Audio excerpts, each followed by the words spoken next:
এখানে ওই জায়গাটাতে বাঁশ কাঠ ইত্যাদি দিয়া ওখানে ওই ঢাকা থাকে, কিন্তু এক প্রতিবন্ধী ছেলেটা এদিকে ঘোরাফিরি করে এবং এই ছেলেটা ওগুলা সরাইয়া ওখানে কীভাবে যে পড়ে গেছে, পড়ার পরে যে আত্মনাদ করছে ভিতরে, এটা যারা পানিটা ছিল তারা তখন জানতে পারে। এই ওর শব্দটা শুনে তখন আশেপাশে খবর দেয়, এই তারপরে ফায়ার সার্ভিসকে খবর দেওয়া হয়। ও এখানে ঘোরাফিরি করে, এই চত্বরে ঘোরাফিরি বেশি করে, লোকালও যায়, কিন্তু এখানে আসা এই সবগুলোর মধ্যে যে পড়ে গেছে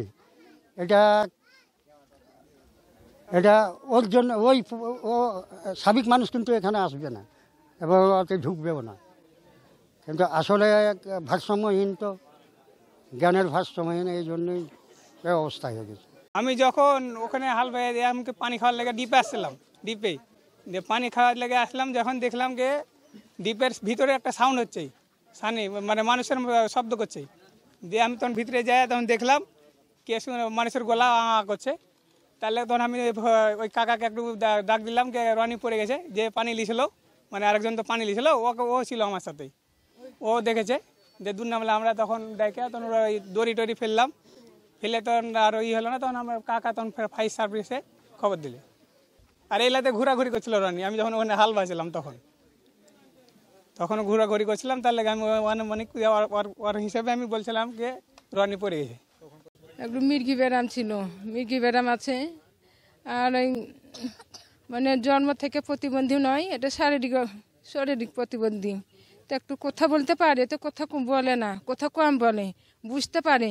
ওকে যদি ডাকি তাহলে কথা চালা করবে, পিছন দিক থেকে ডাকলে পরে চালা করবে, ইশারা দিবে, কিন্তু কথা বলে না। এখন আজকে কি হয়েছে, আজকে আমাদের ওখানে গাছ কাটছে, তো ওকে আমরা বললাম যে এখানে থাকিস না, গাছ কাটার এখানে তুই যা, ওদিকে যা।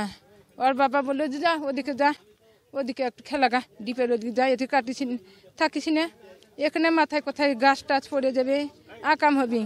ওখান থেকে ওকে হটে দিলাম, এইটুকি। যে এখানে কখন আইলো, কীভাবে পড়লো, আমরা কিচ্ছু জানি না। আমি আর কিচ্ছু বলতে পারছি না, কিচ্ছু আমি বলবো না, আমি এইটুকু চাই।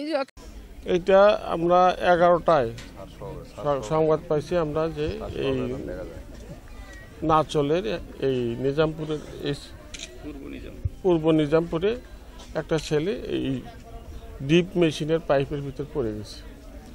সাথে সাথে আগে আমার এখান থেকে নাচল ফায়ার স্টেশন রেসপন্স করে, তারপরে আমার চাঁপাইনবাবগঞ্জ থেকে উপজেলা কর্মকর্তা, উপসহকারী পরিচালক, উনি আসে ওনার নেতৃত্বে। গমস্তাপুরের আমার ডুবুরি স্পেশালিস্ট ছিল, তারপরে রাজশাহী থেকে আমার আরেকটা ডুবুরি টিম এখানে স্ট্যান্ড করতেছে। সবার সম্মিলিত প্রচেষ্টায় আমরা প্রায় 5 ঘন্টা চেষ্টা করার পরে আমরা বিশেষ ধরনের একটা ক্যাচিং তৈরি করে আমরা ভিকটিমকে প্রায় 117 ফিট 15 ফুট নিচ থেকে উঠে আনতে সক্ষম হই। উদ্ধারটা প্রথমে আসে আগে আমরা দেখছি ওখানে, তখন ওকে আমরা শনাক্ত করতে পারিনি, উপরে দেখা যায়নি। তারপর টাইম টু টাইম আমার সদর দপ্তরের সাথে যোগাযোগ হচ্ছিল কত ফুট নিচে, তখন আমরা এই দিয়ে মাপে রশি দিয়ে মাপে দেখলাম যে পানির যেখানে স্তর আছে সেখানে প্রায় 110 ফিট 117 ফিট।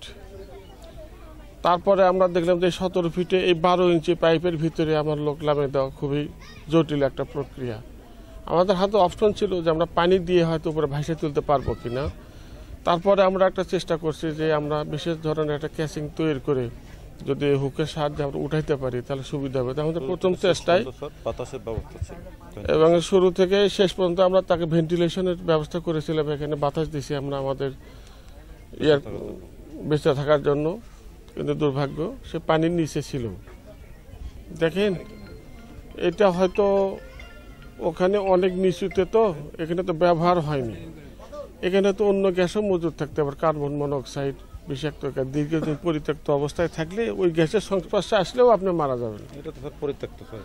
এই তো পরিত্যক্ত দীর্ঘদিন, ওর ভিতরে তো কোনো নামেও নাই, কার্যক্রমও ছিল না। আর দ্বিতীয়ত ওখানে পানি আছে, পানিতে ডুবে গেছে, ডুবে গেলে তো এমনি শ্বাস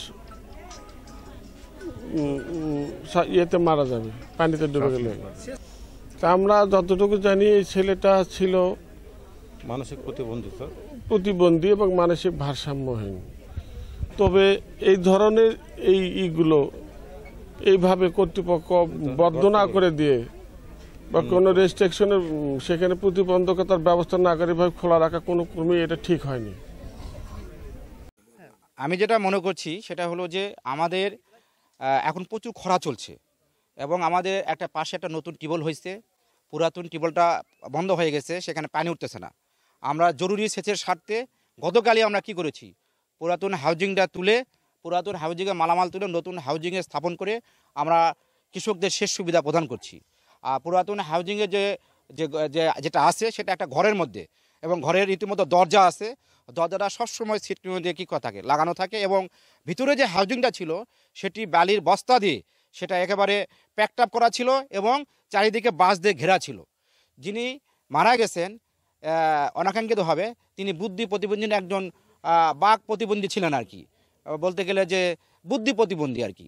তো উনি ঘরের দরজা খুলে ওই ভিতরে হাউজিংয়ে বালির বস্তা ফেলে দিয়ে বাঁশ টাস ফেলে দিয়ে ওখানে হয়তো কোনো উকিটুকি মারতে গিয়েছে বলেই এই ধরনের দুর্ঘটনা ঘটতে পারে। এখন কেন কিভাবে হয়েছে এটা আমারও জনগণ শুনেছেন যে এখানে বরন্দর অফিসের কোনো গাফিলতি ছিল কিনা। কারণ হলো কি যে সে মানসিক ভারসাম্যহীন একটা ছেলে, মানসিক ভারসাম্যহীন ছেলে কোন উদ্দেশ্যে কিভাবে সে ঘরে ঢুকে সে এই কাজটা ওই ঘরের দরজা খুলে ওই হাউজিংয়ের বালির বস্তা ফেলে দিয়ে বাঁশের ঘেরা খুলে ফেলে দিয়ে সে ভিতরে কেন ঢুকতে গেছে, এটা আমার কাছে বোধগম্য না। আমরা এই বিষয়ে আগে থেকে সতর্ক ছিলাম, যেহেতু একটা মানসিক ভারসাম্যহীন ছেলে কেন ঘরের দরজা খুলে ওই হাউজিংয়ের বালির বস্তা খুলে বাঁশ টাস ফেলে দিয়ে ঢুকছে সে, এটা আমার জানার বাইরে আর কি। আমরা অবশ্যই আগামীতে যেন এ ধরনের ঘটনা না ঘটে, অবশ্যই আমরা বাড়তি আরও সতর্কতা অবলম্বন করব যেন এ ধরনের আরও কোনো ঘটনা না ঘটে।